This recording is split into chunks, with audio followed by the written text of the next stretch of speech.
وبالتحديد مستشفى بيلين في لندن. ده كان أول مصحة نفسية في أوروبا، لكن كان كله عذاب للمرضى وكانوا بيتعاملوا بوحشية، بيتربطوا ويسابوا لحد ما يموتوا.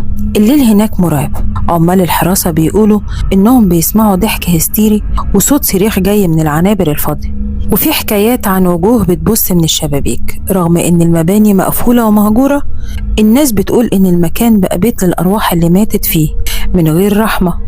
والروح بعيد شوية لآسيا، مستشفى في آسيا وبالتحديد في سنغافورة. المكان ده كان مستشفى عسكري وقت الحرب العالمية التانية، وبعدها تحول لمعسكر تعذيب. آلاف اتعذبوا لحد الموت.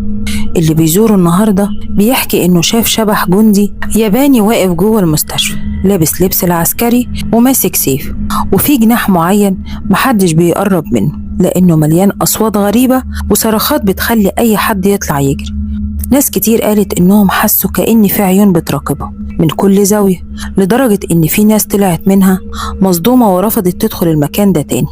ومن سنغافورة نرجع لأوروبا وتحديدا النمسا.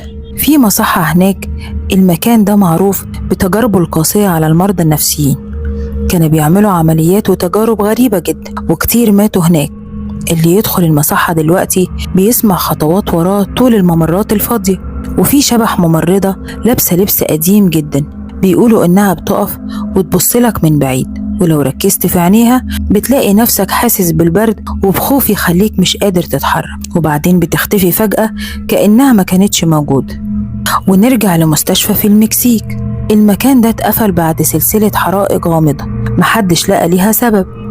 اللي ساكنين حوالين المستشفى بيقولوا إنهم بيشوفوا ست بيضة واقفة على الشباك بتصرخ بصوت يخلي الدم يتجمد في عروقك، وفي جناح للحروق. لسه في ريحة دخان طالعة رغم إن المبنى مهجور من سنين. المستكشفين اللي دخلوا المكان بيقولوا إنهم شافوا السراير بتتهز لوحدها وصوت حد بيتألم جاي من ما بين الجدران.